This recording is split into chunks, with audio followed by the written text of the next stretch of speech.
Good day, everyone. Thank you for joining me. My name is Matt. I'm the IT analyst at PSG Wealth. And in this presentation, I'm going to discuss our latest reports on land research. Our report covers the fourth quarter results for 2021. The results show double-digit growth across the income statement with the highest ever quarterly revenue for the company. As the world goes through a crisis of chip shortages, LAM stands to benefit from the continued demand and expansion of semiconductor production capacity.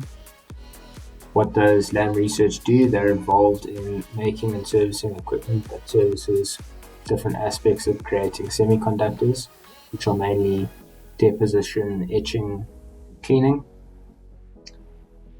So they supply and service the main semiconductor factories. Their key clients are companies like Intel, Taiwan Semiconductors, Samsung, Micron.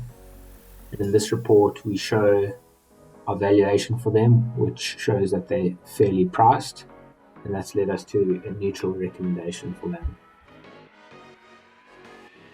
Looking at the results, there was high double-digit growth for most of the major line items. Net revenue was up nearly 50%, operating profit up 75%, net income and earnings were up 64 and 69% respectively, coming in above the mean expectations.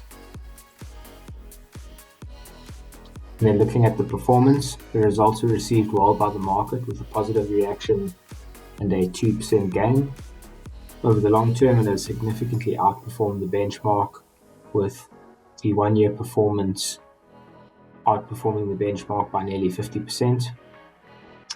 The last 6 months have been weaker than the benchmark after the company announced in August that order filling time for semiconductor companies had risen to a multi-year high of 20 weeks, and LAM subsequently lost 10% over 4 consecutive days.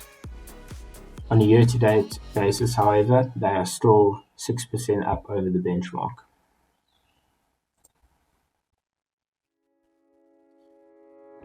So results for the quarter were very impressive and highlighted the solid demand that's driving returns. Margins are increasing, which is great. It shows that they've got pricing and costs under control. On valuations, they're trading at premiums to historical averages, although they have come down recently with a lower share price and higher earnings. We think it's a great high-quality company, solid free cash flow and high earnings quality. And our sum of the parts indicates that it's fairly valued. It trades close to the current market price, and we've got a neutral recommendation on that. If you'd like to place a trade, please speak to your financial advisor or contact the dealing desk. Additionally, you can find our LAM Research reports at MyBase. And before we end off, please will you take note of the following disclaimer. Thank you.